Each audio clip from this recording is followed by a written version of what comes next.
Nah, kali ini Gimana? di segmen From Hobby to Money ya. Dari hobi itu ternyata bisa menghasilkan uang. Jadi mungkin ini udah banyak orang tahu kali, tapi ada teman-teman yang masih insecure kayak Oke. emang hobiku ini bisa toh menghasilkan uang kayak gitu.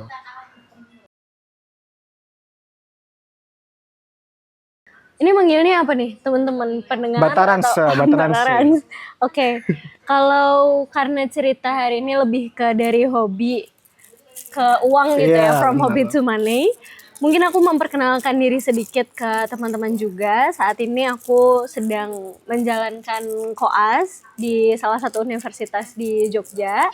Sekaligus mengajar juga, menjadi pengajar bahasa Inggris dan pekerja lepas sebagai pewara atau MC. Wow. Kemudian juga sebagai pengisi suara atau voice over.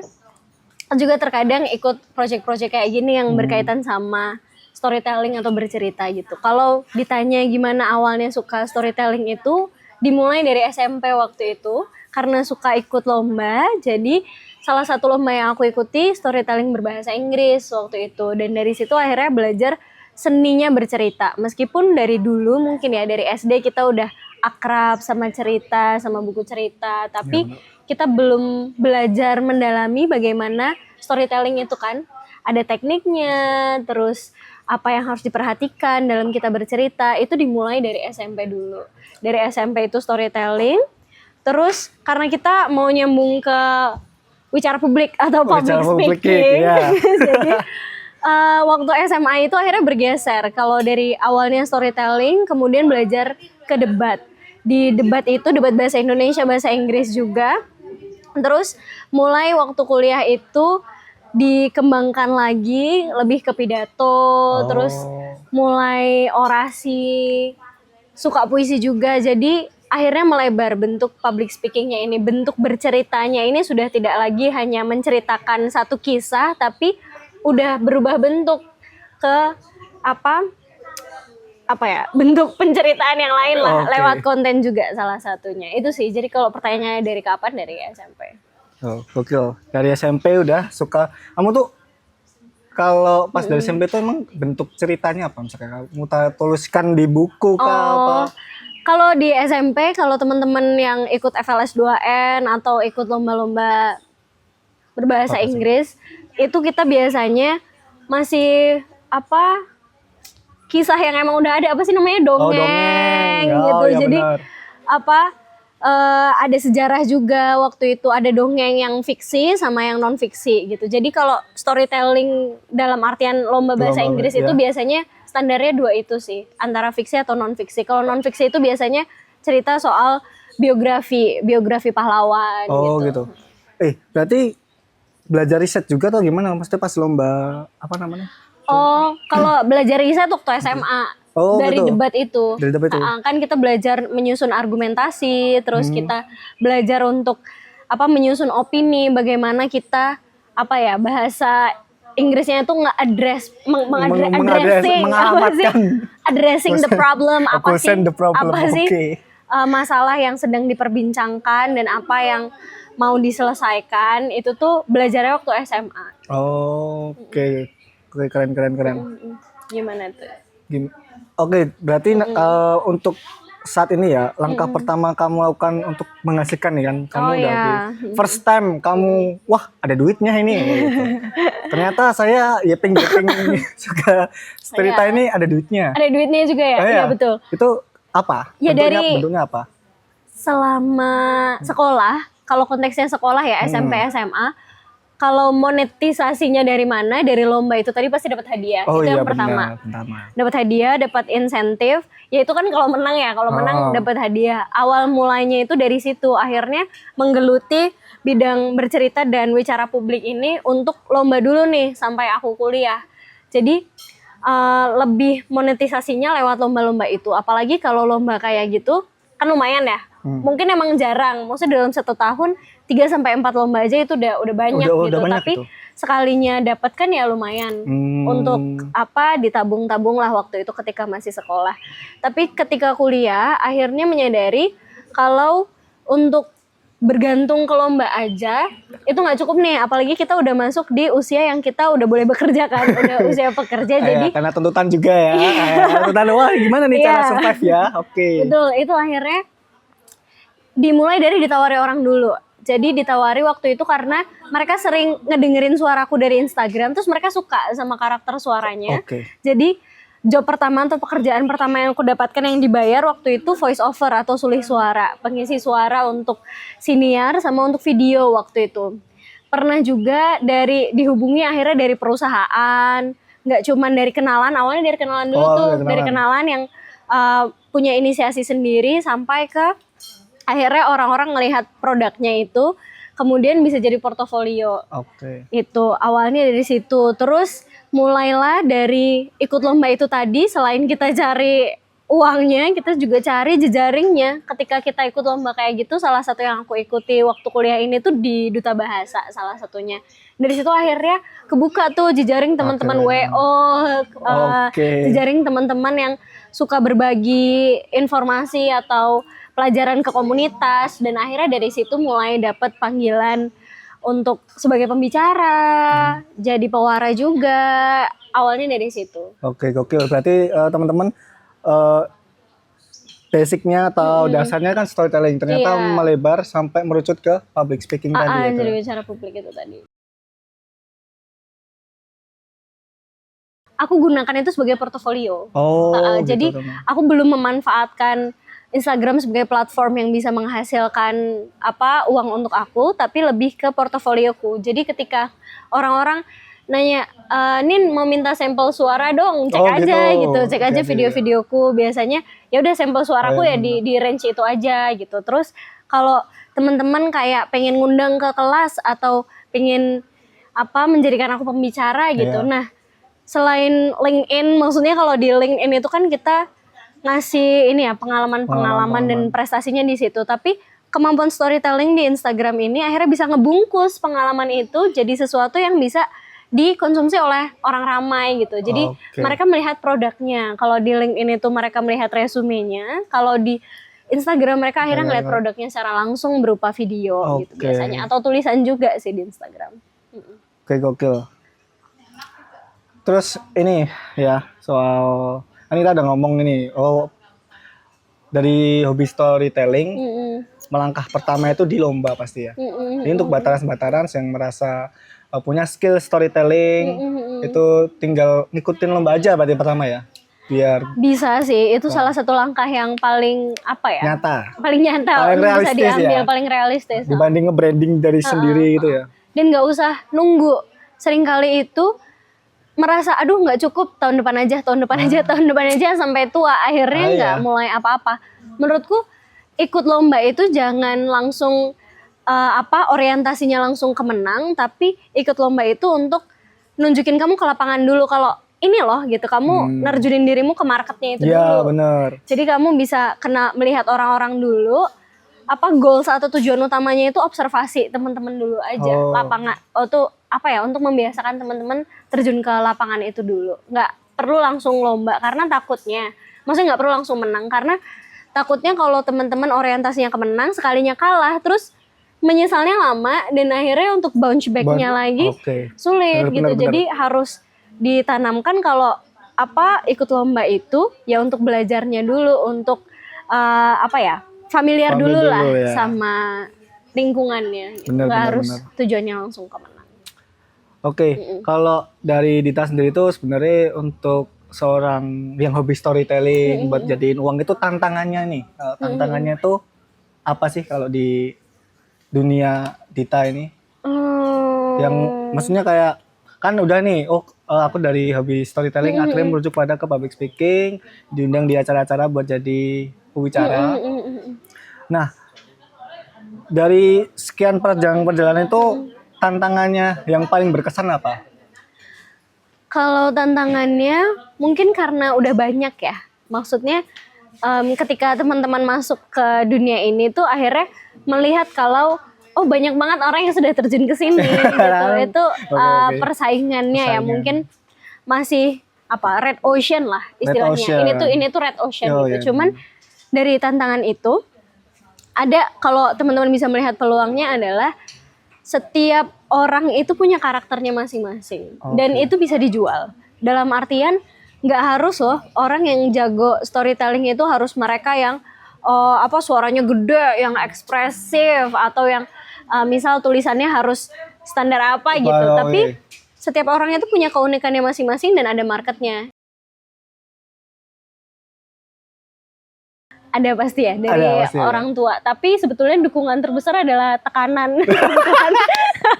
Jadi paling ya ini ya untuk veterans yang masih underage mungkin ya, underage atau mungkin mau kuliah atau terjun di dunia dewasa ini mungkin agak out of context, tapi motivasi paling besar kita adalah akhirnya yang menggerakkan pada akhirnya itu ya kebutuhan dan rasa kita bertanggung jawab atas diri kita sendiri juga gitu. Nah, benar. Kalau orang ditanya siapa ya, kalau aku orang tua sejujurnya. Oh iya benar.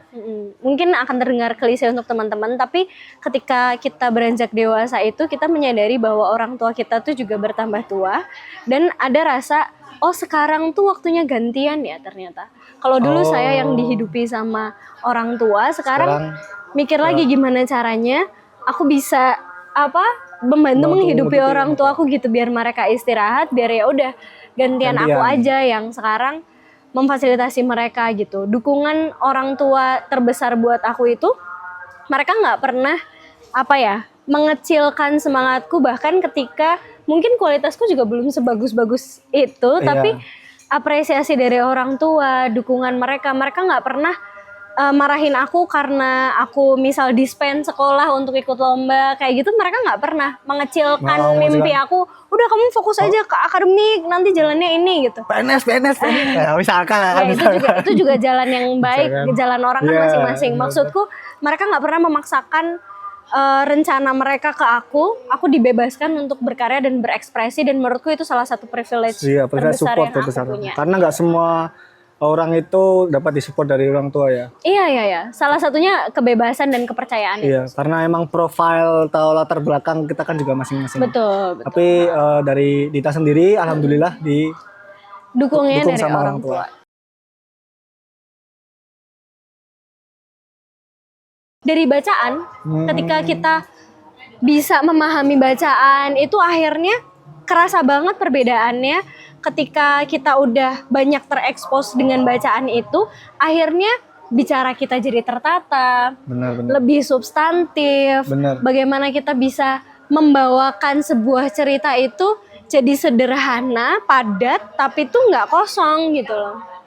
Itu nggak yeping lah saya. Iya, itu penting. Belajarnya itu dari baca dulu, karena kita selalu mikir luaran atau outputnya, tapi kita tuh lupa untuk memperkaya inputnya dulu. Jadi salah satu unpopular opinion untuk belajar berbicara, belajar menyampaikan sesuatu dalam lisan itu adalah teman-teman belajar lewat tulisan dulu, lewat membaca dulu justru. Berarti sebelum Anda storytelling itu banyakin membaca dulu. Nah kan biar juga referensinya juga banyak, hal yang hal yang dibicarakan itu lebih tadi ya substansi. Iya. Sama satu lagi, belajar mendengarkan. Oke. Susah ini ya? Susah itu nih. Susah. Karena orang-orang sini kan belajar mendengarkan dengan penuh itu juga penting untuk teman-teman akhirnya bisa belajar menghargai, belajar tahu kapan sih orang, belajar membaca situasi maksudnya.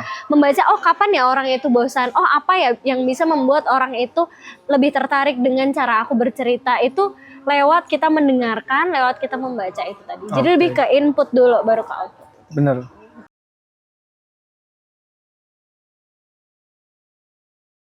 Aku percaya tuh kalau semakin ke depan itu semakin borderless dunia kita tuh. Borderless maksudnya orang-orang akan semakin bisa berkompetisi di kolam-kolam yang lain gitu. Misal orang medis mungkin nggak akan terus di medis, orang yang bergelut di bidang kreatif nggak akan selalu di bidang kreatif. Kadang kita akan pada akhirnya akan beririsan juga gitu.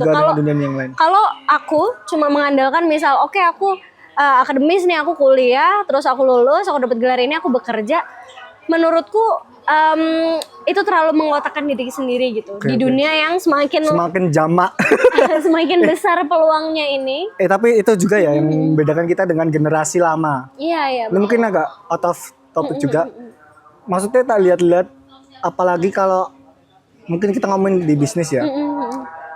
Pembisnis lama sama pembisnis baru itu beda mentalitas, karena di pembisnis lama itu aku lihat di kerabatku, Pak Deko itu dia tuh satu bidang sampai belasan tahun, tapi pembisnis baru ini kayak cabang-cabang loh, mudah membuka bisnis baru. Iya. Aku sepakat dalam to some extent lah. Dalam beberapa konteks tertentu aku setuju itu tadi. Semakin borderless itu tadi opsinya makin banyak. Semakin fair, semua orang bisa mencoba apapun yang mereka mau. Sekarang semua orang punya aksesnya ke internet, jadinya ya persaingannya pun juga makin banyak. Benar. Peluangnya makin banyak, tapi saingannya juga makin banyak. Kalau tadi apakah sekarang kita masih bisa udah nggak bisa jadi spesialis lagi, kita harus generalis, tergantung bidangnya. Kalau di tempatku juga, misal kamu jadi spesialis di bidang medis, ya itu masih sangat kalau medis ya. Iya, maksudku ada pengecualian.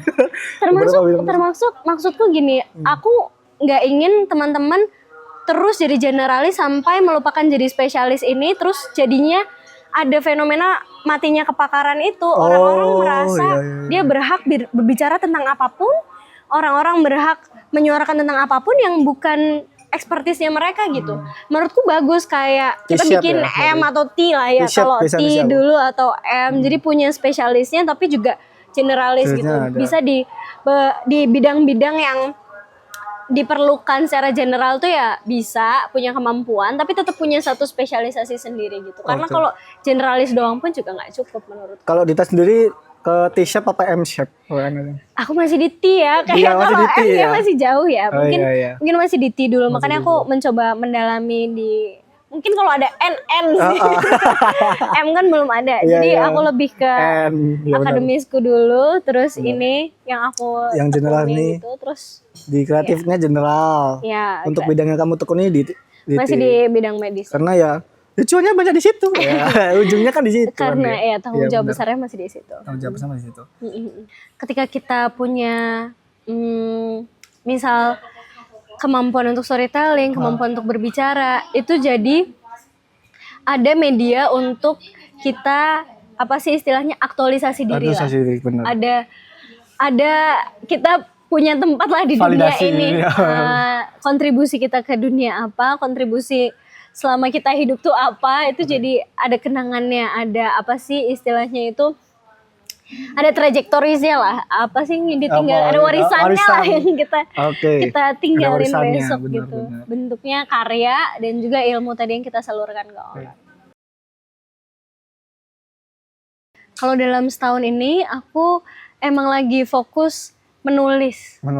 Lagi pengen belajar fokus menulis dan berbicara juga sih. Maksudku aku berbicara di sini juga bukan berarti aku punya kemampuan yang ini juga kan. Cuman aku mulai lebih awal mungkin dari teman-teman, jadi bisa berbagi. Cuman aku juga pengen terus mungkin memperdalam, terus nyabang lagi nih. Kayak aku pengen lebih bisa berbahasa yang lain gitu. Misal, berarti kamu mau? Aku pengen belajar bahasa sih. Bahasa apa? Mandarin sama Oke, saya tahu arahnya kemana. Karena Cina sudah menguasai pasar ya. Otomatis. Kemampuan bahasa itu akan terus terpakai dalam berbagai bidang gitu. Jadi kalau fokusnya, karena cuma pendek banget nih setahun. Kalau setahun ya itu aku pengen belajar nulis dan belajar bahasa dulu. Gitu. Mandarin ya? Iya, salah satunya. Tapi emang sih kalau ngomongin soal bahasa Mandarin kayaknya emang lagi ngetren kayaknya nggak sih? Lebih ke biar kita nggak dijajah ya. Bangsa asing. Enggak, maksudku ini kejadian karena aku punya beberapa kenalan, mereka kerja di perusahaan multinasional di Indonesia, letaknya di Indonesia, tapi kalau mereka mau menduduki jajaran direksi, mereka harus bisa bahasa Mandarin. Kalau enggak, kamu akan terus di posisi bawah. Dan itu terjadi banyak di perusahaan-perusahaan Indonesia. Itu salah satu concern yang aku perhatikan juga, karena rasanya kita kayak dijajah di negara kita sendiri, pekerja-pekerja kita orang Indonesia, tapi mereka tidak akan bisa menduduki posisi-posisi penting karena nggak bisa berbahasa asing di negaranya sendiri. Menurutku itu sesuatu iya, yang aneh sih ya, aneh gak sih? sesuatu yang miris, bukan aneh lagi tapi miris gitu. Iya bener sih. Nanti akhirnya Indonesianya sebagai pasar pekerja, bukan mereka yang punya gitu, tapi yang punya andil besar, tapi mereka akan terus jadi pekerja. Dan aku nggak pingin berakhir seperti itu gitu. Kalau kita bisa menguasai bahasa mereka, seenggaknya kita tuh yang nggak terus ada di bawah lah. Bukan untuk memvalidasi mereka, tapi untuk menunjukkan kalau kita tuh punya dikdaya sendiri lah gitu. Jadi bisa paham informasi. Harusnya dibalik. Kalau orang-orang asing kerja di Indonesia, mereka harus punya, harus bisa kemampuan berbahasa Indonesia itu gitu. Mungkin kalau pesan untuk menutup obrolan kita hari ini buat teman-teman yang tertarik di bidang storytelling atau di bidang bercerita, itu kan sebetulnya hanya satu skill aja ya, satu skill teknis aja kalau bisa bercerita itu. Jadi pesannya mungkin mulai aja dulu lewat hal-hal yang paling sederhana sekalipun.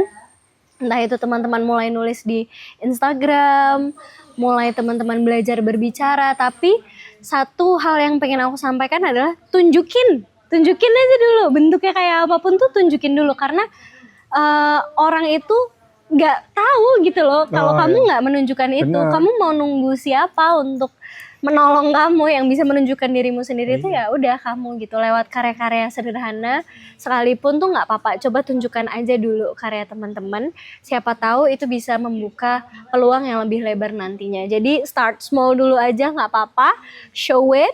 Terus jangan berhenti untuk belajar dan tumbuh. Maksudnya jangan berpuas diri gitu. Ketika nanti mulai dapat job itu terus kembangkan lagi biar kita nggak cuma berhenti di titik yang sama terus. Untuk teman-teman yang takut untuk memulai, ya mau sampai kapan? Nah, iya, mau sampai kapan, bro? 8 miliar orang. Anda takut memulai, terbalap nanti. Aku bisa memahami itu kalau teman-teman punya ketakutan soal gagal, ketakutan nanti mendapat pandangan yang kurang baik dari orang-orang, sambutan orang-orang itu. Tapi mau nggak mau tetap akan dihadapi pada akhirnya, sekarang atau nanti gitu ya. Tergantung teman-teman maunya kapan ya. Kalau mau cepat dapat hasilnya ya harus cepat mulai. Itu aja sih mungkin dari itu. Oke, terima kasih Dita atas pesan dan yang pun sangat menginspirasi sekali. Semoga, amin. Semoga, terutama untuk bataran-bataran yang takut untuk memulai ya. Oke, honorable mention dulu. Oh siap. Kita di mana ini? Di Tentrem. Di Tentrem Bumi Coffee Solo ya. Kita akan ketemu lagi di lain konten. Jangan lupa di subscribe dan di follow akun Instagram batara.kolektif ya. Nanti akan dapat insight dan ya informasi yang lebih lengkap lah istilahnya. Itu saja. Terima kasih. Sekian. Saya Torik. Adios amigos.